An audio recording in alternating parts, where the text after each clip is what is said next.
For the first question, I still didn't take the printer to the second question. Acha, so for the first question, you have to know that it explains the difference in path between P and Q. Now look, the path P is very short and path Q is very long.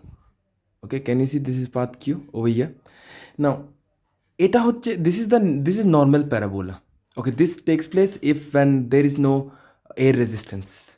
Can you see? And here also it went higher because there was no air resistance. We ignore air resistance in the vertical direction and horizontal direction as well.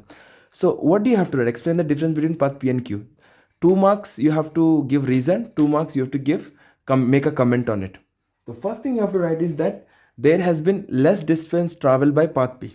Why path P travel less distance? Because there is it's a 1 mark. Why you have to say the distance traveled by P is less. Okay, because in horizontal direction there is a deceleration in the horizontal direction. That is a perfect word. Less distance traveled by the path P, and it has a horizontal, the ball has horizontal deceleration. So horizontal deceleration means ki less horizontal distance traveled. Then you have to say it also travel less vertical height. Why? There is it travel less vertical height, or you can also write the path of the P is lower.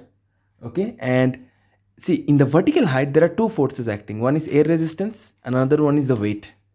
Both are acting downwards. That is the reason it did not reach much higher than Q. It was much lower than Q, path Q. Butsa 4 point.